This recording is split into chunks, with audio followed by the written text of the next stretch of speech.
Loneliness of independence, ang kalungkutan ng pagiging independent. Maraming tao ang nagsasabing ang pagiging independent ay isang tagumpay. Totoo naman.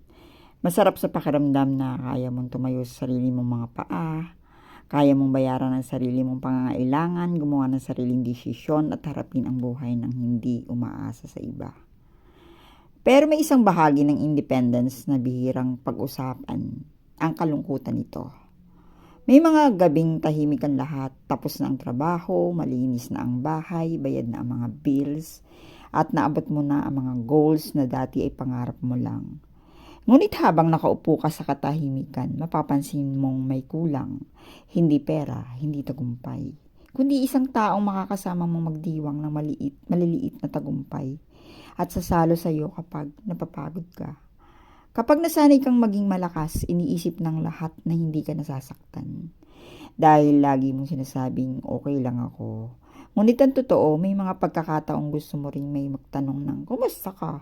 Napapagod ka na ba? The irony of independence is that the stronger you become, the less people think you need them. Habang mas nagiging capable ka, mas bihira kang alokin ng tulong. Unti-unti kang nasasanay na dalhin ng lahat ng mag-isa. Ang saya, ang lungkot, ang problema, at maging ang tagumpay. May mga araw na gusto mo ring maging vulnerable. Hindi dahil mahina ka, kundi dahil tao ka lang. Kahit ang pinakamatatag na puno ay kailangan pa rin ng ulan. Kahit ang pinakamalakas na tao ay nangangailangan din ng pagmamahal, pag-unawa at presensya ng ibang tao. Ngunit sa gitna ng loneliness of independence, may isang mahalagang aral. Ang pagiging independent ay hindi ibig sabihin na kailangan mong mamuhay ng mag-isa. Ang tunay na strength ay hindi lamang ang kakayahang gawin ng lahat. Ito rin ay ang tapang na magsabi ng kailangan ko rin ng kasama.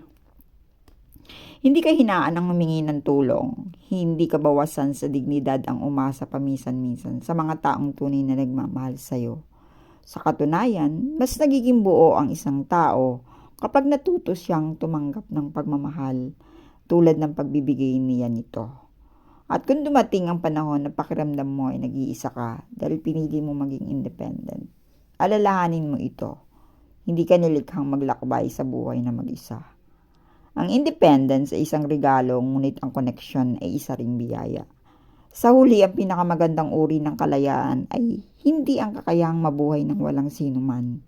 Ito ay ang kalayaang piliin ang mga taong magbibigay ng kapayapaan sa puso mo, habang nananatili kang buo bilang sarili mong tao.